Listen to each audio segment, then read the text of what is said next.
दोस्तों, एक बार गौतम बुद्ध ने कहा था कि व्यक्ति का मन ही उसका सबसे बड़ा शत्रु है, जो कि उससे अनुचित कार्य करवाता है। हम जो सोचते हैं उसका ही परिणाम हम बनते हैं। अच्छा विचार अच्छा परिणाम देता है और बुरा विचार बुरा परिणाम। ये प्रकृति का नियम है। दोस्तों, यहाँ पर आप जरा सोचो कि हमारा सबसे बड़ा शत्रु हमारे पास ही रहता है और वो है हमारा मन। लेकिन हमारा मन हमारा शत्रु कब बन जाता है? हमारा मन हमारा शत्रु तब बन जाता है जबकि हमारे मन में गलत विचार चल रहा हो। क्योंकि आज हम जो कुछ भी हैं वो हैं अपने मन की वजह से और अपने विचारों की वजह से, और भविष्य में भी हम जो कुछ भी बनेंगे वो बनेंगे अपने मन और अपने विचारों की वजह से। हमारे मन में दिन भर विचारों का शोर चलता रहता है और इसका हमें कभी पता भी नहीं चलता। फिर हम एक विचार को पकड़ लेते हैं, उसके ऊपर एक्शन लेना शुरू कर देते हैं और फिर जाने अनजाने में हम वैसा ही बन जाते हैं। अगर हम अपने जीवन को बदलना चाहते हैं ना, तो सबसे पहले हमें अपने मन को चुप करना पड़ेगा। और इसका सिर्फ एक तरीका है, अपने मन में विचारों के शोर को कम करना।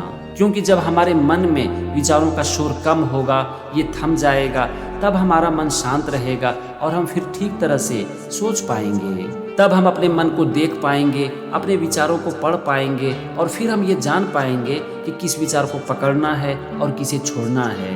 अगर हम अपने मन में विचारों के शोर को कम कर देना, तब हमारी जिंदगी का कंट्रोल हमारे मन के हाथ से निकलकर हमारे हाथ में आ जाएगा। और फिर हम ये तय कर पाएंगे कि हमें जीवन में क्या करना है और क्या नहीं करना है। लेकिन अपने मन को चुप कैसे करें, इसे शांत कैसे करें? अपने मन को चुप करने का सबसे पहला तरीका है मेंटेन साइलेंस। मेंटेन साइलेंस का यहाँ पर यह मतलब नहीं है कि हम दिन भर चुप रहें और हम कुछ बोले ही ना। इसका यहाँ पर मतलब है कि जितना जरूरत हो हम उतना ही बोलें। दोस्तों, हम दिन भर में जो भी बोलते हैं ना, उसका सीधा असर हमारे मन पर पड़ता है। हम दिन भर में जो भी बोलते हैं उस तरह का विचार हमारे मन में घूमने लगता है और यह हमारे मन को अशांत करता है। आप जरा सोचो कि हम जितना बोलते हैं, क्या उतना बोलने की हमें जरूरत होती है? आप जब किसी से बात करते हो ना, तो आप एक बार देखो, आपको समझ में आ जाएगा कि हम में से ज्यादातर लोग एक ही बात को बार बार बोलते हैं। हम क्या बोलते हैं इसका भी हमें पता नहीं रहता, बस हम बोलते चले जाते हैं। भगवान ने हम सबको बोलने की शक्ति दी है ताकि हम अपने काम को ठीक से कर सके, अच्छे से कर सके। लेकिन हम में से ज्यादातर लोग इस शक्ति का दुरुपयोग करते हैं। हम ना तो सोचते हैं ना ही समझते हैं, बस मौका मिलते ही हम बकबक करना शुरू कर देते हैं। दोस्तों, एक छोटी सी बात को याद रखो कि कम बोलो, अच्छा बोलो और सोच समझ कर बोलो। इससे आपका काम भी अच्छा होगा, आप अपने काम को मन से भी कर पाओगे और इससे आपका मन भी शांत रहेगा। अपने मन को चुप करने के लिए ये था पहला तरीका, मेंटेन साइलेंस। अब हम आते हैं दूसरे तरीके पर और वो है प्रैक्टिस अवेयरनेस।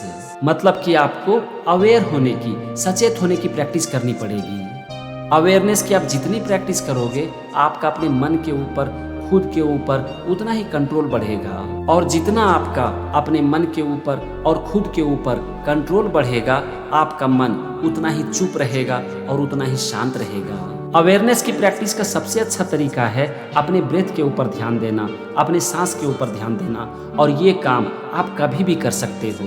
कहा जाता है कि ब्रेथ हमारे मन और हमारे शरीर को जोड़कर रखती है, और जब हमारा मन और हमारा शरीर जुड़ा हुआ रहता है तो उस समय हमारा मन भटकता नहीं है। आपको जब टाइम मिले, आपसे जितना हो सके, आप अपना ध्यान अपने सांस के ऊपर रखो। आपको यहाँ पर कुछ करना नहीं है, ना तो आपको सांस लेना है और ना ही छोड़ना है।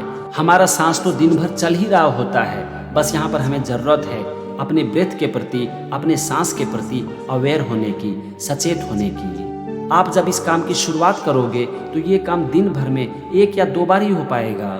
आप इसे धीरे धीरे बढ़ाओ और इसके लिए आप रिमाइंडर डाल सकते हो। रिमाइंडर के लिए आप अपने मोबाइल में अलार्म सेट कर सकते हो। आप अपने घर में या फिर अपने ऑफिस में एक पोस्टर लगा सकते हो। आप अपने हाथ में एक टैटू बनवा सकते हो या फिर आप कुछ पहन सकते हो।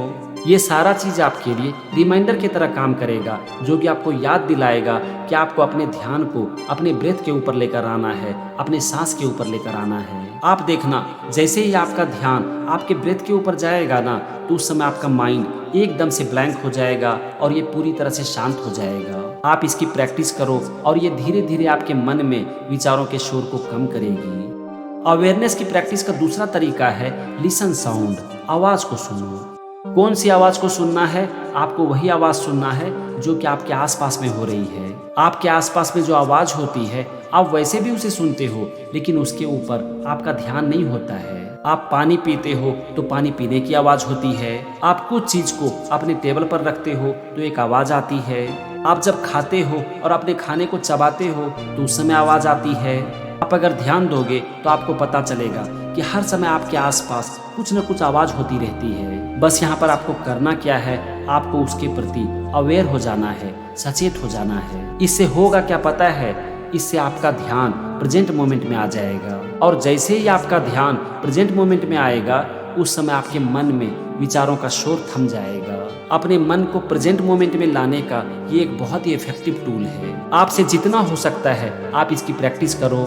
इसमें आपका समय खर्च नहीं होगा, लेकिन ये आपके मन में विचारों के शोर को जरूर खत्म कर देगी। अभी तक हमने 2 पॉइंट देखा, maintain silence and practice awareness. अब हम आते हैं तीसरे पॉइंट पर, और वो है टेक सफिशिएंट ब्रेक। दिन भर में आपको जितना समय मिलता है आपको कुछ पल के लिए, कुछ सेकंड के लिए, कुछ मिनट के लिए ब्रेक लेना है। आपको ब्रेक में करना क्या है? आपको आराम से बैठकर अपने माइंड को ऑब्जर्व करना है और 2 विचारों के बीच गैप ढूंढना है। हमारा जो ये मन है ना, इसमें एक समय में एक ही विचार चलता है, और कभी भी हमारे मन में एक समय में 2 विचार नहीं चल सकता। हमारे मन में एक विचार चलता रहता है और जैसे ही वो विचार खत्म होता है तब दूसरा विचार आता है, और इस दोनों विचार के बीच एक छोटा गैप होता है। लेकिन ये गैप बहुत छोटा होता है, इसका duration fraction of the second में होता है। अब हमें यहाँ पर करना क्या है? हमें इसी गैप को बढ़ाना है, क्योंकि इसी गैप का नाम है शांति, पीस। और ये काम तभी हो पाएगा जबकि आप अपने मन को आराम से बैठकर ऑब्जर्व करोगे और 2 विचार के बीच गैप ढूंढने का प्रयास करोगे। आप इसकी जितनी प्रैक्टिस करोगे आपके मन में 2 विचारों का गैप उतना ही लंबा होता चला जाएगा, और ये गैप जितना लंबा होगा उतना ही आपका मन शांत रहेगा और ये चुप रहेगा। आपको यहाँ पर सिंपल सा काम करना है। जब भी आपको टाइम मिले आराम से बैठ जाओ और सिर्फ अपने मन में विचारों के बीच गैप देखो। आप देखोगे कि एक विचार आपके मन में खत्म होता है, फिर दूसरा विचार चलना शुरू हो जाता है, और प्रैक्टिस के साथ आप उस विचारों को देख पाओगे। तो ये था तीसरा पॉइंट, टेक सफिशिएंट ब्रेक। अब हम आते हैं अंतिम पॉइंट पर, और वो है प्रैक्टिस मेडिटेशन। अपने मन को शांत करने का, चुप करने का मेडिटेशन से अच्छा और दूसरा कोई तरीका नहीं है। अगर आपने कभी भी मेडिटेशन नहीं की है तो ये काम आपके लिए इतना आसान नहीं होगा, और इसीलिए शुरुआत में आप मेडिटेशन की प्रैक्टिस कम समय के लिए करो। 1 मिनट, 2 मिनट या ज़्यादा से ज़्यादा 5 मिनट, उससे ज़्यादा मत करो। आप कम समय के लिए रोज इसकी प्रैक्टिस करो और इसे धीरे धीरे बढ़ाओ, तब ये समय के साथ अच्छा होता चला जाएगा। मेडिटेशन को भी ना आप जब तब मत करो, इसके लिए एक समय चुन लो और एक जगह चुन लो, और रोज उसी समय करो, उसी जगह पर करो। तो फ्रेंड्स, अपने मन को चुप करने के लिए इस वीडियो में हमने 4 पॉइंट पर डिस्कस किया। Maintain silence, practise awareness, take sufficient break and practise meditation. और मुझे लगता है कि इस चारों चीज़ की प्रैक्टिस करने के लिए आपको बहुत कम समय खर्च करना पड़ेगा, लेकिन अगर आप इसकी प्रैक्टिस करते हो ना तो इसका बेनिफिट आपको जीवन भर मिलता रहेगा, क्योंकि अपने मन को चुप करने और शांत करने से ज़्यादा बड़ा काम इस दुनिया में और कुछ नहीं है। तो चलो आज के वीडियो में बस इतना ही। Thank you and wish you all the best.